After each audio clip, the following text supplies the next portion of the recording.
Amém, querido. Romanos 7,4. Vamos ler, tá bom? O texto diz assim, queridos: assim, meus irmãos, também vocês morreram para a lei por meio do corpo de Cristo, para que pertençam a outro, a saber, àquele que ressuscitou dentre os mortos, a fim de que frutifiquemos para Deus. Vamos orar mais uma vez? Senhor, meu Deus e meu Pai, nós nos colocamos mais uma vez diante do Senhor para orar. Estivemos aqui, Senhor, por uma hora, diante da Tua presença, levando ao Senhor as nossas petições, buscando, clamando que o Senhor nos responda. Agora, Senhor, nós oramos por outra coisa, Pai, nós oramos por nós mesmos. Nós pedimos ao Senhor que ilumine o nosso entendimento, Pai, de maneira que a palavra seja bênção na nossa vida, Senhor. Dá-nos a graça, Pai, de verdadeiramente entendermos a Tua palavra, em nome do Senhor Jesus Cristo. Amém e amém. Amém, queridos. Queridos, eu tenho uma palavra hoje que quando eu estava preparando, irmãos, eu fiquei assim, puxa, provavelmente é algo que vocês já conhecem. Na verdade, é algo que vocês já conhecem, tá? Mas está organizado de uma forma, querido, que, olha, a gente fala demais em salvação. Como crente, né, a gente gosta de dizer para as pessoas: olha, aceita Jesus Cristo e você será salvo. Mas poucas vezes, querido, nós entendemos de fato o porquê dessas palavras. Eu vou começar isso aqui fazendo uma recapitulação de 4 pontos que eu fiz a semana passada, mas eu vou apenas citá-los, na verdade, tá bom? Porque nesse versículo 4 aqui, nós encontramos aqui, querido, naquilo que Paulo diz aqui, a ideia de que nós somos crentes, né? E a gente tem aqui nesse texto assim uma espécie de descrição do que é um crente. Quem acompanha as pregações em Filipenses, lá nas células, sabe que isso é uma coisa que vem sendo trabalhado exaustivamente, sabe? É impressionante a quantidade de vezes que Paulo naquela carta fala do que é um cristão. E aqui, novamente, nesse versículo aqui, nós temos o que é ser um cristão.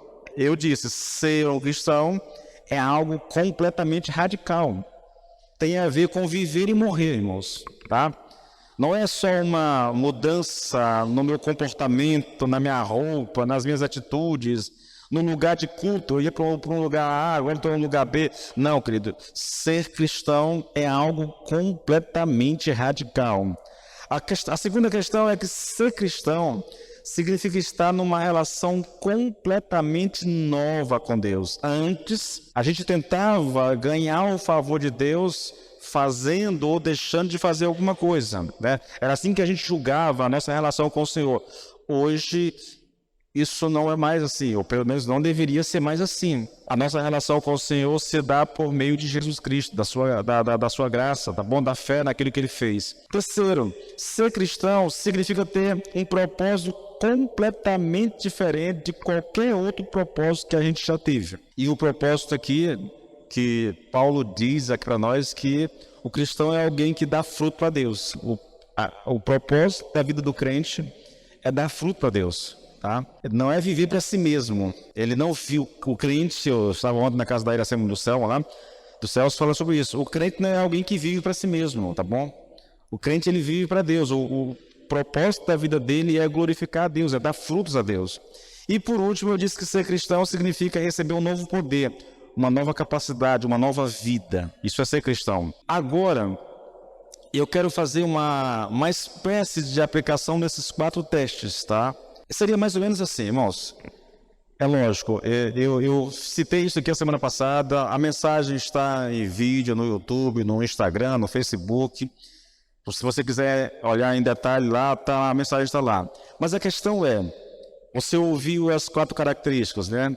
É ser radical, é algo completamente radical, é ter um novo propósito, né? É ter uma nova vida, tudo isso, tá? A pergunta que a gente faz é, será que eu sou essa pessoa? Será que isso aconteceu comigo? Será que eu sou alguém diferente agora que eu sou cristão? Será que eu tenho consciência dessa nova vida na minha própria vida? São perguntas que a gente faz, querido, tá bom? No sentido de aplicar aquilo que nós ouvimos à nossa vida. Mas há uma pergunta, e basicamente toda a ministração de hoje vai ser feita assim, porque eu acho que isso pode ser produtivo para nós. Eu citei algumas características, só algumas. Como você já sabe, existem inúmeras características de um cristão. Se você pegar o livro de Filipenses, por exemplo, nós temos ali 15, 20, mais de 20 características do que é um cristão, na verdade. São tantas as características daquele texto que a gente fica meio perdido. Tá, como é que eu faço, querido, para saber realmente se eu sou uma nova criatura? Será que existem meios práticos para que possam confirmar se eu sou de fato ou não sou salvo? Olha, vou repetir aqui algumas coisas que eu venho dizendo.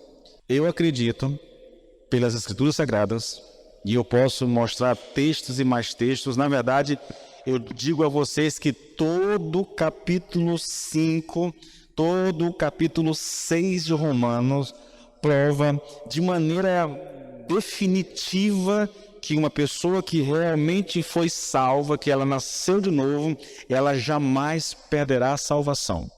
Esse é um fato. O que se discute, e aí sim eu abro para a discussão, é como é que eu sei se realmente eu sou salvo. Essa é a questão. Tá? Se é para haver algum debate, o debate tem que acontecer aqui. Como é que eu sei se eu sou realmente um cristão? Porque se eu nasci de novo, querido, então eu não posso perder mais salvação. E não adianta, porque boa parte das igrejas, ou porque a maioria das igrejas dizem o contrário, isso não me faz mudar de ideia, porque eu tenho o respaldo bíblico para dizer que não perde, entendeu? Se nasceu de novo, se ele está em Cristo, se ele foi inserido em Cristo, se ele já morreu com Cristo, se ele foi sepultado com Cristo, se ele ressuscitou com Cristo, se ele está assentado nas regiões celestiais com Cristo, ele não pode perder mais isso, irmãos. Isso é definitivo. Agora, como é que eu sei se eu nasci de novo? Essa é a questão, e essa é a pergunta. E todos nós deveríamos nos fazer. É o que nós temos aqui, tá? E eu vou tentar... Irmãos, isso aqui, toda a ministração de hoje ela está num nível muito, muito básico da vida cristã. Mas é tão básico que eu tenho a impressão de que a maioria das pessoas não sabem. Nós estamos acostumados com uma coisa. Como é que a gente lida com essa questão de ser cristão? O pastor faz uma pregação, no final ele faz um apelo, a pessoa vem aqui, ele faz a oração do pecador, eu me arrependo, entrego minha vida. Aí depois o pastor ora por ele e diz, agora você nasceu de novo, agora você é salvo. Ele sentenciou aquela pessoa, ele é salvo. Porque ele ouviu a mensagem, porque ele veio aqui à frente e fez uma oração, ele é salvo. Eu cito as palavras de Paul Washer. Ele diz que no cristianismo americano, nada tem sentenciado mais as pessoas ao inferno do que essa oração do pecador. É por isso que a gente quase nunca faz isso aqui, irmãos. Aqui e acolá eu faço um apelo e um apelo diferenciado, eu não vou constranger ninguém, não vou forçar ninguém a levantar a mão e vir aqui à frente. A gente desafia. Eu tenho aprendido, querido, que a pregação do evangelho, ela exige de nós uma resposta, entendeu? Então eu preciso responder o evangelho. Então, uma vez ou outra a gente faz isso e lança um desafio às pessoas. Mas sabendo, e eu digo a vocês, disse isso ontem para alguém, o fato de você aceitar o desafio e entregar a vida para Cristo não significa que você é salvo. Eu tenho que ser honesto, irmãos. Eu não tenho o poder para dizer que alguém que veio aqui à frente e aceitou Cristo é salvo. Eu posso estar lançando uma sentença sobre ela que vai condená-la à eternidade sem Cristo. Porque ela não nasceu de novo, mas eu disse que ela foi salva. Pergunte para a maioria das pessoas por que ela é salva. E ela vai dizer, porque eu aceitei a Jesus Cristo como meu Senhor e meu Salvador. O pastor só está dizendo que aceitar a Cristo como Senhor e Salvador não traz salvação? Sim e não, irmãos. Algumas pessoas que vêm aqui à frente e confessam a Cristo como seu Senhor e seu Salvador não nasceram de novo. É um fato, irmãos. Dizem que a porta dos fundos da igreja é maior do que a porta de entrada. Eu li isso, irmãos. Eu li isso. As Assembleias de Deus nos Estados Unidos, um ano aí, faz muito tempo atrás, fizeram uma campanha e o desafio deles era ganharem 100 mil almas para Jesus naquele ano. E todas as igrejas se envolveram e eles alcançaram as 100 mil almas. 10 anos depois, das 100 mil almas, apenas 10 mil permaneceu na igreja. 90 mil estava fora. O Silas Malafaia lançou uma espécie de eu vou chamar isso de salvômetro, se é que existe essa palavra, entendeu? Ele queria alcançar não sei quantas mil pessoas e fez um contador de almas digital e colocou nas redes sociais. Aí nos eventos que ele ia fazendo, entendeu? As pessoas aceitando a Cristo e iam sendo colocadas naquele contador. Ficou um tempo, não sei se já existe isso.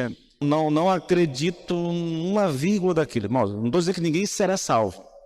Eu só estou dizendo que a maioria das pessoas que vão para esses eventos, que aceitam a Cristo nesses eventos, elas realmente não sabem o que é Evangelho, elas não sabem o que é aceitar a Cristo, elas não sabem as implicações disso. E é disso que eu quero tratar hoje com vocês. Como é que eu sei que eu sou verdadeiramente um cristão, irmãos? Vamos começar lendo 1 Pedro 2:2. Olha o que ele diz. Desejai ardentemente, como crianças recém-nascidas, o genuíno leite espiritual, para que por ele vos seja dado crescimento para a salvação. Desejai ardentemente, como crianças recém-nascidas, o genuíno leite espiritual. Do que ele está falando, irmãos?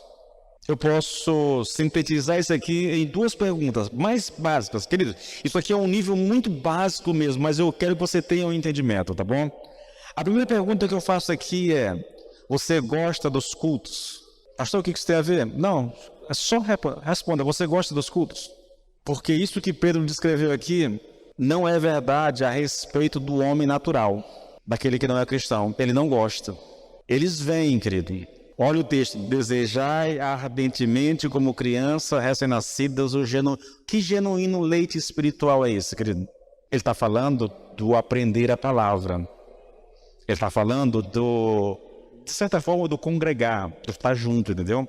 A ênfase aqui é exatamente ao conhecimento da palavra. Um descrente, querido, não gosta da pregação do evangelho, entendeu? A não ser que a pregação, quer dizer, do evangelho não gosta. Ele pode gostar das mensagens que são pregadas nas igrejas, mas do evangelho não gosta. Isso é um fato. Pergunto, querido, a exposição da verdade na pregação exerce atração sobre você? Você gosta da exposição da palavra? Você sente prazer nisso? Você gostaria de aprender mais? Há esse desejo no teu coração de conhecer mais? Se você responder sim, querido, a essas perguntas, então existe uma forte evidência de que você, de fato, tem essa nova vida em si. Mas se você diz não, eu não gosto, então eu gostaria muito de desafiar você a sondar o seu coração. E, querido, você tem que ser honesto consigo mesmo. Não tem como você ouvir isso aqui, querido, e não ser honesto. Repito, você gosta da exposição da palavra quando pregada? Exerce atração sobre ti a pregação da palavra? Você sente prazer nisso? Você tem desejo de querer saber mais? Você é alguém que está sedento por conhecer mais? Lembra lá do que Pedro disse? Desejai ardentemente, como crianças recém-nascidas, o genuíno leite espiritual. Ele está usando uma analogia. Quando a criança sente fome, o que ela faz? Se ela não tem aquilo que quer, ela chora, ela grita, ela esperneia, até que você sacia a fome dela. Então, essa fome deveria existir no coração do crente. Se não existe, querido, de forma alguma, então esse é um sinal muito claro de que você talvez não tenha nascido de novo. Vamos ler mais um texto? 1 Coríntios 2,14. Mas o homem natural não aceita as verdades do Espírito de Deus. Elas lhe parecem loucura e ele não consegue entendê-las, pois apenas quem é espiritual consegue avaliar corretamente o que diz o Espírito. O texto está dizendo que o homem natural não recebe as verdades do Espírito de Deus. Mas se você recebe essas coisas, querido, embora ainda tenha alguma dificuldade, ainda esteja até levando uma vida indigna, mas você recebe isso, então isso é sinal de que você nasceu de novo. Mas isso aqui é básico do básico do básico, entende? São dois testes assim que nós precisamos levar muito a sério, querido. O homem natural não aceita as verdades do Espírito de Deus. Por quê? Porque elas lhe parecem loucura. Ah, você precisa orar, querido. Pelo menos 10 minutos por dia, 15 minutos por dia. Ah, pastor, esse negócio é loucura. Ah, você precisa amar o seu próximo. Ah, você precisa ofertar, precisa ser um dizimista. Ah, você precisa falar de Cristo para o teu vizinho. Ah, você precisa... Não, pastor, eu não aceito esse negócio, pastor. Isso não é para mim. Eu tenho outras coisas para fazer. Então você não aceita as verdades do Espírito de Deus. Queridos, a gente precisa levar muito a sério. Se você recebe essas verdades, querido, mesmo que você tenha dificuldade com ela, ainda que você esteja levando uma vida não muito santa, isso é sinal de que você nasceu de novo. Vamos mais um texto?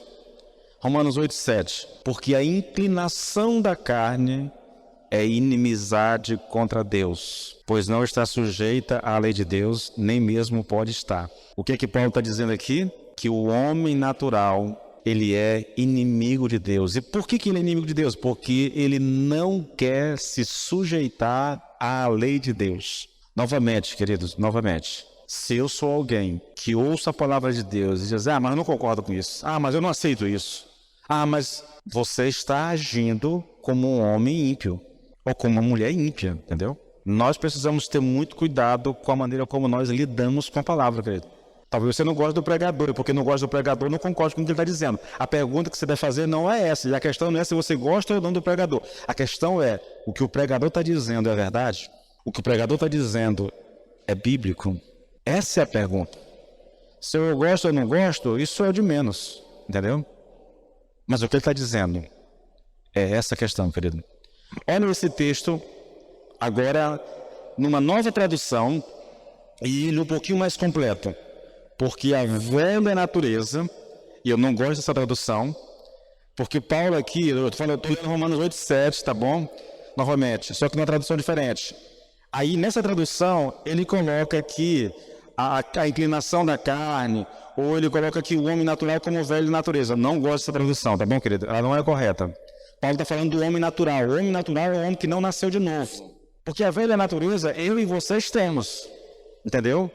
Nós somos crentes, nós temos a natureza de Deus em nós, mas também nós temos a velha natureza. Então, eu não concordo com a tradução, mas vou ler porque as outras coisas ele coloca de uma forma que fique mais fácil para a gente entender. Então, porque a velha natureza, ou porque o homem natural, né? Porque a velha natureza pecaminosa dentro de nós é inimiga de Deus, ela nunca se submete à lei de Deus e nunca o fará. É por essa razão que aqueles que ainda estão sob o controle de sua própria natureza pecaminosa não podem agradar a Deus. Vocês, porém, não são controlados pela natureza humana. Vocês são controlados pelo Espírito, se de fato o Espírito de Deus está morando em vocês. E lembre-se, se alguém não tiver o Espírito de Cristo, esse não pertence a Cristo. Vamos lá, queridos. Ouça isso aqui. Tudo tem a ver com isso. Se você pode dizer sinceramente que o seu desejo é conhecer Deus e servi-lo, então você é um filho de Deus. Você pode ter imperfeições, todo mundo tem, mas você precisa entender bem isto. Se por causa dos seus fracassos e falhas, você é levado a achar que não é cristão, então a sua condição é tão problemática que você terá que recomeçar tudo de novo. Porque é assim que muita gente vive. Por causa dos seus fracassos espirituais, eles ficam recomeçando.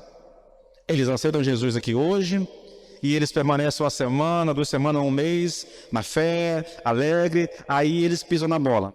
A condição espiritual dele é tão ruim, querido, o entendimento dele é tão fraco, que ele acha que precisa recomeçar tudo de novo. Então ele volta, se reconcilia com Cristo e recomeça tudo de novo. E ele fica nesse eterno loop, entendeu? ele aceita, fica um tempo, peca, aí ele volta de novo. É a ilustração que o Mark Medon gosta de usar, querido. A vida cristã é como alguém que está subindo uma montanha. Muita gente vive assim. Ele começou a subir a montanha, chegou um terço da montanha, ele caiu. Porque ele caiu, ele volta para o sopé da montanha novamente. Aí ele começa tudo de novo. Aí ele foi um pouquinho além do texto, ele caiu de novo. O que ele faz? Ele volta de novo para o começo. Aí ele está chegando no topo da montanha, ele caiu. O que ele faz? Ele volta. É um eterno looping. Recomeçando. Recomeçando. É viver como um ímpio, irmãos. Às vezes é um crente. É um crente que ama a Deus. Tem dificuldade na caminhada, mas é crente. O que eu gostaria que vocês entendessem, querido, é exatamente isso. O que caracteriza uma pessoa como nascida de novo é esse desejo por Deus, por conhecê-lo, por servi-lo, esse desejo pela palavra de Deus, saindo um pouco além das barreiras desse texto. Um crente verdadeiro é aquele que gosta do congregado, está junto, gosta da comunhão, entendeu? Isso é crente, irmãos. Ele pode ter dificuldade, ele pode ter problemas na caminhada, entendeu? Sim, ele pode cair hoje, cair amanhã talvez, mas isso não quer dizer que ele não nasceu de novo, ele só é imaturo. Ele só é imaturo. Repito, olha que coisa interessante, né? Qual é a carta que nós estamos usando domingo à noite? 1 Coríntios. O que caracteriza a igreja de 1 Coríntios? Pecado por cima de pecado. Pecado e mais pecado. Pecado e mais pecado. É isso que caracteriza aquela igreja. Mas Paulo diz que eles foram separados por Deus, santificados por Deus, que eles pertencem a Cristo, que eles têm à disposição, e lá na igreja de Corinto todos os dons se manifestam, mas são imaturos. Duas coisas que eu quero aqui, querido.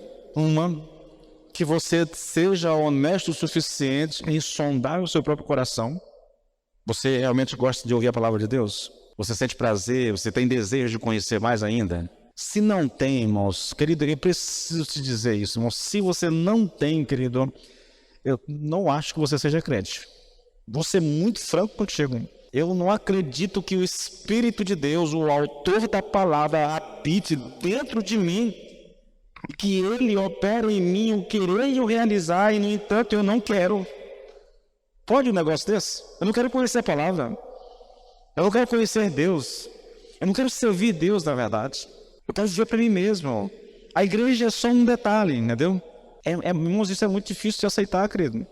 Eu teria que rasgar esses textos aqui. Eu teria que jogar isso fora, porque isso não tem validade. Ah, pastor, mas é porque eu pequei, pastor, porque eu fiz isso, porque eu fiz aquilo. Irmãos, isso não é... E entenda, querido, você não é salvo porque anda sempre certinho de acordo com a lei, porque vive em obediência plena à palavra de Deus. Não é verdade, irmãos. Novamente, olhe para a igreja de Corinto. Divisão na igreja, a igreja dividida, rachada, 4 partidos. Tudo bem que a igreja não era como é aqui, irmãos. Eles tinham um templo assim. Havia um grupo que se reunia num lugar, outro que se reunia em outro lugar, e assim ficava a igreja, entendeu? Só que eles se juntavam para a ceia. Os ricos chegavam antes, combinavam, chegavam antes, comiam, bebiam. Quando os outros chegavam, já não tinha mais nada para eles. Eles estavam embriagados e queriam cear embriagados. Imoralidade sexual terrível, mais do que entre os ímpios. Briga entre eles mesmos, um levando o outro à justiça.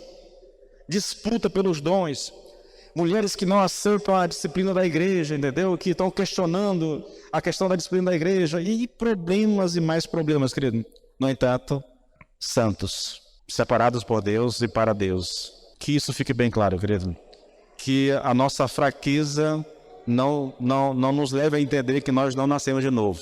Pelo amor de Deus, tá? Vamos lá, irmãos. Olha só. O bebê recém-nascido deseja leite. E leite aqui é uma referência à palavra de Deus, tá bom, querido? E como consequência natural da palavra, o que envolve a palavra, os cultos e tudo mais. O genuíno leite da palavra, tá? Ele se interessa pelas coisas espirituais. Isso caracteriza um crente, querido. Ele tem interesse pelas coisas espirituais. O entendimento dele pode ser pequeno, bem pequeno e bastante imaturo. Mas se ele se sente atraído pela verdade e gosta de estar no meio do povo de Deus, isso é sinal claro de nova vida. Vocês entendem isso? Eu acho que isso aqui é muito claro, irmãos. Se eu gosto da palavra, querido, se eu gosto de ouvi-la, se eu gosto da exposição da palavra, se eu gosto de ler a palavra, se eu gosto de estar no meio do povo de Deus, da comunhão com o povo de Deus, então isso é sinal de que eu sou alguém que nasceu de novo. Agora, e eu preciso ser honesto contigo, se eu não gosto dessas coisas, querido, então você precisa sondar o seu coração o mais rápido possível, tá? Bom, falamos aqui muito a respeito dessa questão da nova vida, de como saber se eu realmente nasci de novo, tá bom? Se eu sou um cristão genuíno. A pergunta que vem agora é, irmãos, como alguém pode obter essa nova vida? Como alguém se torna um cristão? Agora o negócio vai começar a melhorar, sabia? Porque a gente ouve muito, olha, aceita Jesus Cristo e você será salvo. Entrega a tua vida para Cristo, vem cá, faz a oração do pecador, repete comigo, Senhor Jesus, e aquela coisa toda. Vamos lá, irmãos. Como é que alguém se torna um cristão, querido? O nosso texto responde, Romanos 7,4. Assim, meus irmãos, também vós estáis mortos para a lei ou através do corpo de Cristo. Então, como é que nós nos tornamos cristãos, querido?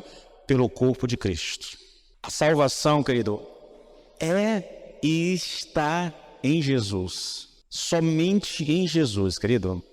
E ela é e está em Jesus do princípio ao fim, sem pôr e nem tirar nada.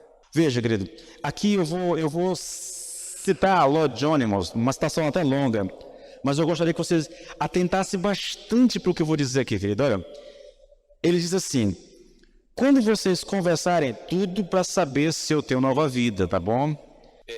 Tudo isso aqui é uma forma de eu sondar o meu coração para saber se eu tenho nova vida. Olha só, quando vocês conversarem com pessoas cuja posição se sente que é questionável, a primeira coisa que devem fazer é fazer com que essas pessoas falem.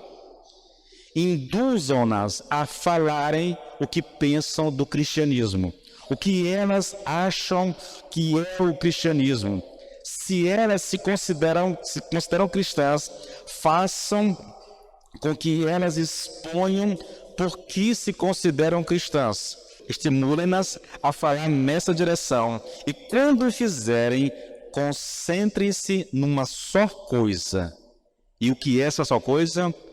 O nome do Senhor Jesus Cristo apareceu ou não apareceu? Ou quanto apareceu? Irmãos, deixa eu fazer a pausa, vou pausar aqui. Quando vocês estão conversando com alguém, ele está dizendo isso, e essas pessoas dizem que são cristãs, então eles, olha, estimulem essas pessoas a que falem, deixe elas falarem, entendeu? Tipo assim, pergunte para elas o que é o cristianismo, na verdade. Peçam que elas falem a respeito disso, na verdade. E quando elas estiverem falando do que é o cristianismo, de como elas são salvas, então você deve prestar atenção numa só coisa só. O nome do Senhor Jesus Cristo. Preste atenção quantas vezes esse nome é citado. Aí ele segue o texto. Vocês verão muito frequentemente que as pessoas falam demoradamente sem sequer mencionar o seu nome. O teste que sempre achei crucial é perguntar a uma pessoa em questão. Gente, eu sempre faço isso aqui. Se você morresse esta noite e comparecesse diante de Deus, o que diria? Em que se firmaria? Qual seria a sua situação? E ele termina dizendo assim, faça essa pergunta e verão que muitas vezes as pessoas respondem sem mencionar o nome do Senhor Jesus Cristo. Não é interessante isso?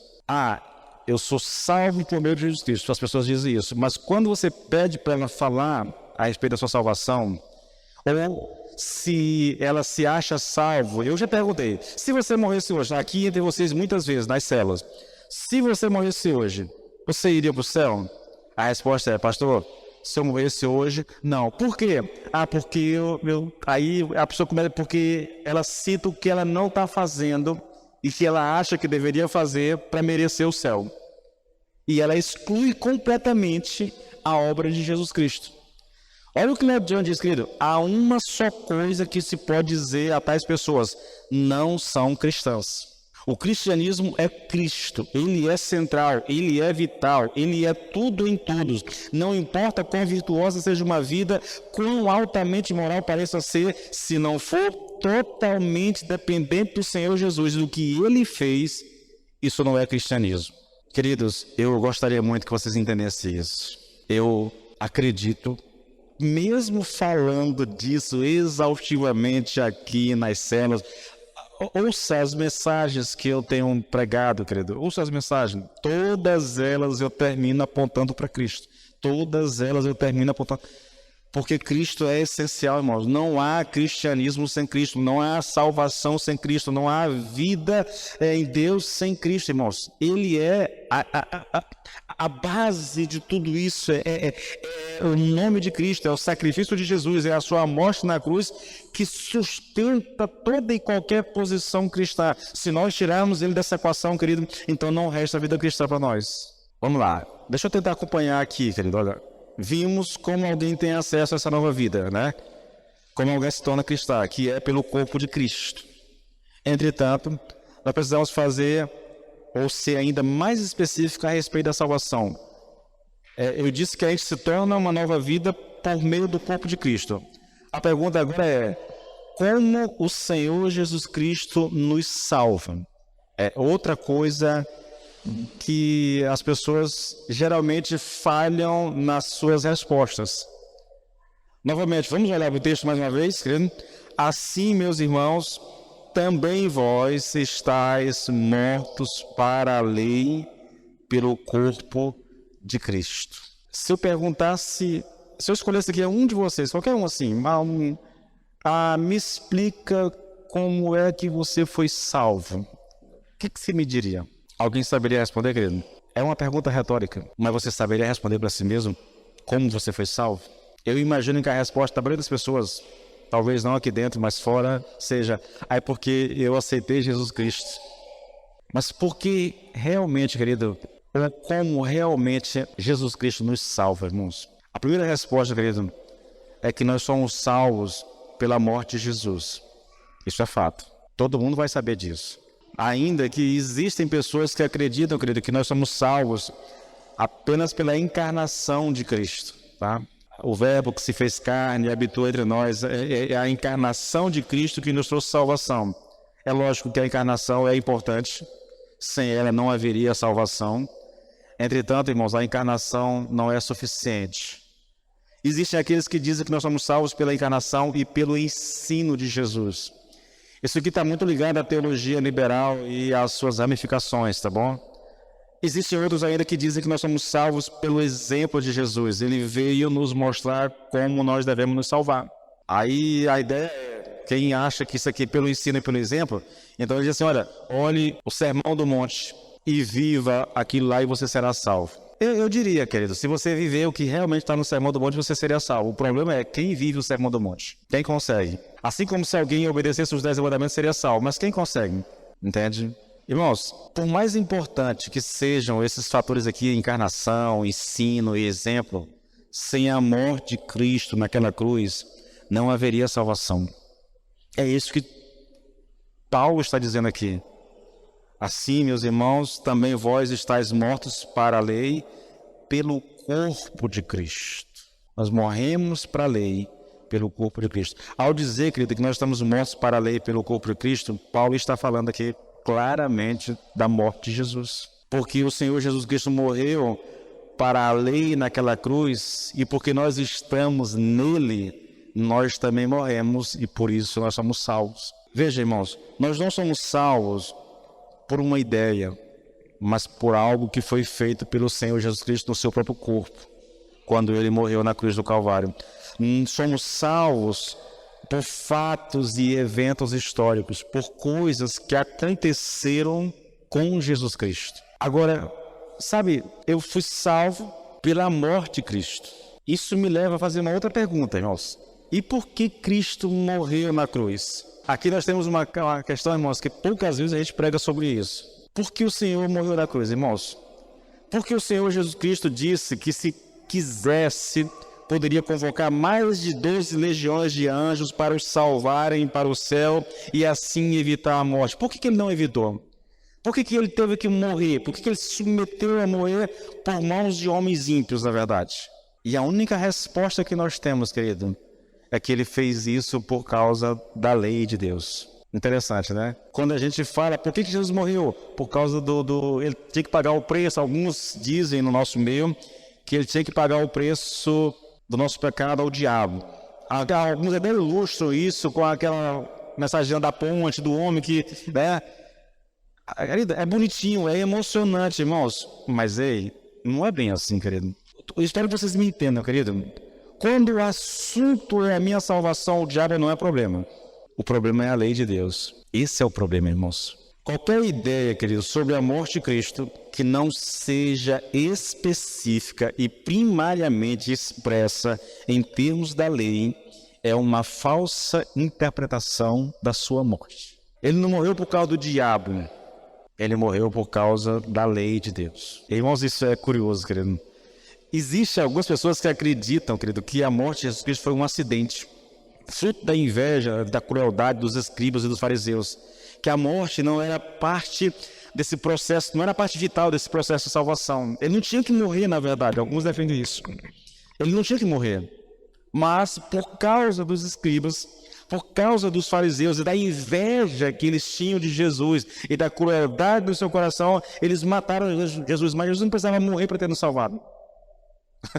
Existem aqueles que acreditam que a morte de Jesus, irmão, foi apenas uma demonstração do amor de Deus pela humanidade. Está vendo Cristo na cruz? É Deus mostrando à humanidade o quanto Ele ama a humanidade. E aí a consequência desse pensamento é: Deus ama a humanidade e ama de tal forma que ela deu seu Filho para salvar a humanidade. E por causa disso, toda a humanidade será salva. Queridos, qualquer ensino, querido, que diz que a morte de Cristo na cruz não tem a ver com a lei, é um ensino antibíblico. O ensino bíblico, irmãos, verdadeiro, real, diz que a morte de Jesus na cruz tinha o propósito de satisfazer a lei de Deus. Cristo morreu para satisfazer a lei de Deus. E por que isso? Essas coisas a gente vai ter que responder, querido. A vontade eu vou ter que seguir o meu roteiro, porque senão eu perco o raciocínio. Mas saltamente aquilo que eu venho falando nos vídeos lá evangelísticos nas redes sociais, irmãos. Tá tudo lá essas questões aqui. Tá tudo lá, querido. Então vamos lá, irmãos. Veja, Jesus morreu com o propósito primário, essencial, fundamental, crucial de satisfazer a lei de Deus. Olha só, Gálatas 4, 4 e 5. Gálatas, capítulo 4, versículo 4 e 5. Mas, quando chegou a plenitude do tempo, Deus enviou seu Filho, nascido de mulher, nascido sob a lei, para resgatar os que estavam sob a lei, a fim de que recebêssemos a adoção de filhos. O Senhor Jesus Cristo veio para nos resgatar, para nos libertar, querido. Ele veio para libertar os que estavam debaixo da lei, a fim de que fossem feitos filhos de Deus. Foi por isso que Jesus Cristo morreu. Aí é lógico, a pergunta que vem imediatamente é: por que Jesus teve que morrer naquela cruz para satisfazer a lei de Deus? E a resposta, querido, é porque a lei de Deus não pode ser ignorada, ela não pode ser posta de lado de forma alguma. Entenda, irmãos, a lei é a lei de Deus. Como consequência, ela é imutável. Por quê? Porque tudo que Deus faz é justo, irmãos. Foi Deus quem promulgou a lei e Ele não pode voltar atrás. Caso contrário, Ele estaria negando a si mesmo. Tudo que Deus faz é justo, irmãos. Toda a ação de Deus é justa. Toda a ação de Deus é reta, é santa. E a lei de Deus exige que a punição pelo pecado seja a morte. Foi Deus que produziu a lei e também foi Ele que disse que a alma que pecar, essa morrerá. Você entende? O nosso problema não é o diabo, estou falando de salvação. O nosso problema é a lei de Deus e, como consequência, o próprio Deus. Eu quero que você entenda, querido. Eu venho dizendo isso constantemente nas ministrações lá nas redes sociais. A lei é uma expressão do caráter de Deus. Não é algo à parte, separado de Deus. É o próprio Deus se manifestando, se revelando, revelando o seu caráter.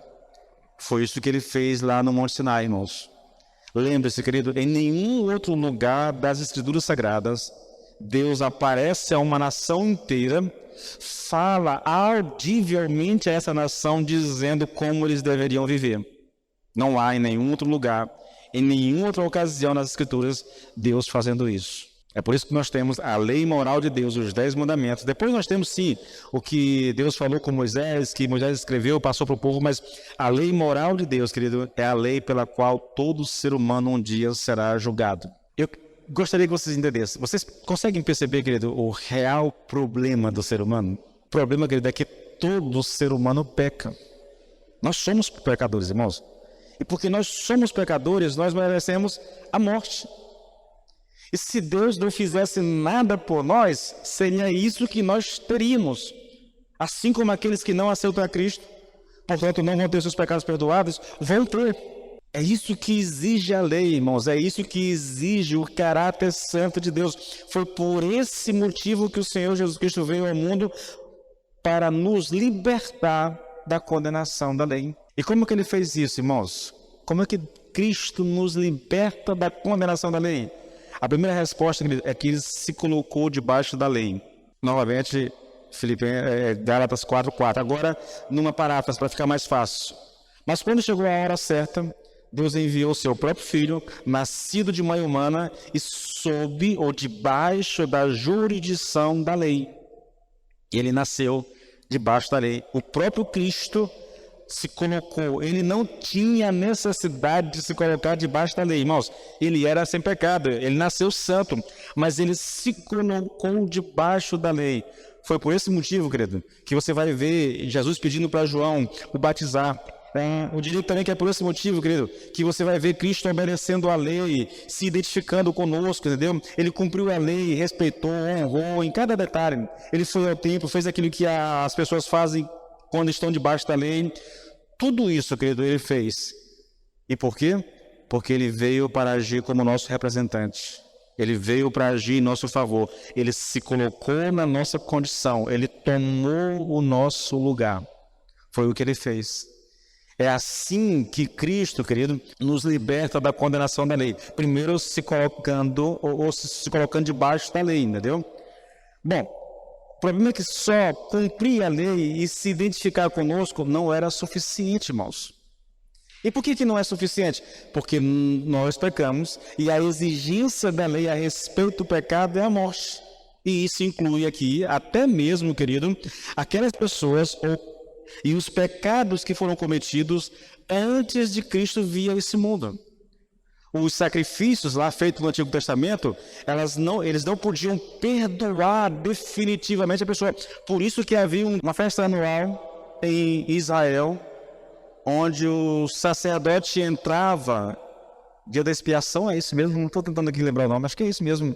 É o dia da expiação, quando o sacerdote entra no Santo dos Santos com o sangue pelos pecados da nação, entendeu? Aquilo tinha que ser repetido anualmente, porque aquele sacrifício não tinha poder para perdoar pecados. Era só um paliativo até Cristo vir, entendeu, querido?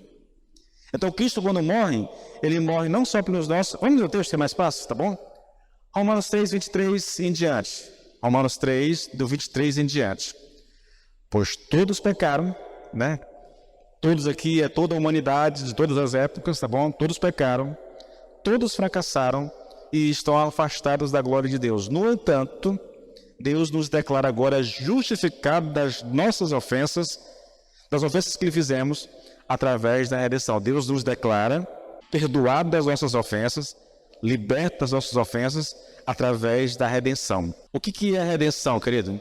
A redenção é uma libertação efetuada pelo pagamento de um resgate. Isso é redenção, tá? E essa redenção está em Cristo Jesus, aquele que em sua graça tira os nossos pecados gratuitamente. Deus foi quem enviou Jesus para levar sobre o seu corpo na cruz, né, o castigo pelos nossos pecados e assim, por fim, a ira de Deus contra nós.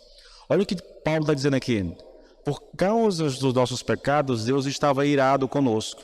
Para amenizar essa ira, o próprio Deus sacrificou o seu Filho no nosso lugar. Ele puniu o meu pecado em Jesus, então agora ele não está mais irado comigo, porque agora não tem mais pecado em mim. O meu pecado foi colocado em Jesus e punido em Jesus. Desse modo, ele foi justo, mesmo não tendo castigado aqueles que pecaram em tempos passados, e aqui estou falando daqueles que viveram antes de Cristo, né? Isto porque aqueles lá, os salvos, aguardavam a chegada do dia quando Cristo viria e apagaria os pecados anteriormente cometidos. Agora, no tempo presente, está falando da gente, né? Ele demonstrou a sua justiça e pode receber pecadores do mesmo modo, porque Jesus tirou os pecados deles. Ou seja, os pecados, os nossos pecados, foram colocados em Jesus e lá na cruz, Deus puniu os nossos pecados em Jesus. Ou seja, ele satisfez a sua justiça punindo o meu pecado. Só que ele não fez isso em mim, ele fez isso em Jesus Cristo, entendeu? E porque ele fez isso, ele é justo e justificador daqueles que têm fé em Jesus. Irmãos, se você entender isso aqui, querido, não há glória maior, querido. Não há glória maior. Por que eu estou de boa com Deus hoje? Porque os meus pecados, todos os meus pecados, até aqueles que eu vou cometer daqui a 10, 20 anos, se eu estiver vivo, eles todos já foram punidos em Jesus Cristo. Eu não vou sofrer mais a condenação desses pecados. Mas se eu pecar, vai ter alguma coisa? Vai ter consequência, tá bom, querido? Você é filho, e se você é filho, você vai ser disciplinado por causa dos seus pecados. Entende? O pecado na vida de um crente não lhe tira a salvação, né? O pecado na vida de um crente, ele vai causar um problema na comunhão com Deus. Tá? E muito provavelmente, se você não se arrepender desse pecado, o Senhor vai te disciplinar por causa dele. Até que você abandone, até que você peça perdão e volte à comunhão. Mas ele não tem o poder de tirar a salvação, querido. Agora, 1 Pedro 2, 24. Rapidinho, irmãos, por causa do tempo aqui que já está estourando. Ele carregou pessoalmente o fardo dos nossos pecados em seu próprio corpo, quando morreu na cruz, a fim de que possamos morrer para o pecado e viver daqui em diante uma vida santa, pois os seus ferimentos curaram os nossos. Não, é a mesma coisa, a mesma ideia de Romanos 3, é a mesma coisa que ele está dizendo aqui em Romanos 7, entendeu? Que nós somos libertos da lei através do corpo de Cristo. A mesma coisa, querido, a mesma mensagem, irmãos. Então, ele morreu naquela cruz para satisfazer a lei de Deus, querido. Irmãos, isso é algo assim, tão tremendo, tão poderoso, querido. Eu lamento profundamente, irmãos, que a gente não ouça esse tipo de pregação. Se você, talvez você vai ouvir isso em Hernán Dias Lopes, talvez em Nicodemos. Fora disso, raramente você encontrará um pastor famoso que vai lhe dizer essas coisas. Não dizem, irmãos. Não estão preocupados em expor a doutrina bíblica da salvação, entendeu? Como ela é. Eu preciso entender, irmãos, todo ser humano na face da terra irá prestar conta diante de Deus. Todo ser humano na face da terra será julgado pela lei de Deus, entendeu? Vai responder por ela diante do Senhor. E se ele não tiver tratado dos seus pecados por meio da morte de Jesus na cruz do Calvário, entregando a vida para Jesus e vivendo para Ele, então essa pessoa terá que arcar com as consequências do seu próprio pecado diante de Deus. E o resultado disso, querido, é inferno, irmãos. É inferno. É condenação eterna, querido. Olha, querido, deixa eu só voltar aqui rapidinho. E o tempo está acabando, né? Como é que ele fez isso? Primeiro, ele se colocou debaixo da lei, tá bom? Nós vimos isso aí. Segundo, ele morreu em consequência de haver levado sobre si a punição que a lei impõe aos nossos pecados. Ele se coloca no nosso lugar, e porque nós pecamos, e o salário do pecado é a morte, e a alma que pecar essa morrerá, ele morreu, querido. Era o único meio, não há outro meio pelo qual alguém pode ser salvo, alguém pode ser liberto, querido. Biblicamente falando, irmãos, eu sei que isso pode soar um pouco estranho, querido, mas biblicamente falando, Deus não pode simplesmente dizer assim, filho, eu te perdoo, filha, eu te perdoo. Ele não pode falar dessa forma. Sabe por quê? Porque se ele fizer isso, ele deixa de ser justo. A justiça de Deus, querido, o impede de simplesmente olhar para alguém e dizer assim, teus pecados são perdoados. Ele não pode fazer, porque por ser justo, Deus tem que tratar os meus pecados, ou tratar com os meus pecados. E a única forma, eu imagino, querido, o único jeito, a única solução encontrada na mente de Deus para poder salvar pecadores foi pegando o pecado desses pecadores, colocando sobre o seu próprio filho, e nele ele satisfez a sua justiça e a sua ira, puniu cada um dos meus pecados, matando o próprio filho, dando aquilo que a lei exige. A lei exige a morte por causa do pecado, então Deus matou o filho, e por causa disso, querido, eu sou salvo. Romanos 3, 25 e 26, querido, nos diz como Deus pôde satisfazer a sua justiça e ao mesmo tempo perdoar os nossos pecados. Ele fez isso através do sacrifício do Senhor Jesus Cristo. Em outras palavras, irmãos, Deus fez isso matando o seu próprio filho no nosso lugar. É assim que Deus salva os homens, irmãos, dentro da lei e com justiça. E Ele faz isso pelo corpo de Cristo, ou através do corpo de Cristo. Também vós estáis mortos para a lei pelo corpo de Cristo. Ô irmãos, eu não tenho como continuar, querido. Eu vou te convidar a voltar semana que vem. Eu vou simplificar isso aqui, as perguntas e as respostas, até onde a gente vai parar aqui, para daí continuar. Mas eu gostaria muito, querido, que você entendesse essas verdades. Vou ser muito honesto contigo. Não existem verdades mais libertadoras do que essa. Provavelmente eu vou fazer alguns vídeos disso aqui para as redes sociais, vídeos pequenininhos, pegando essas verdades aqui, porque isso aqui, irmãos, isso aqui é evangelismo puro.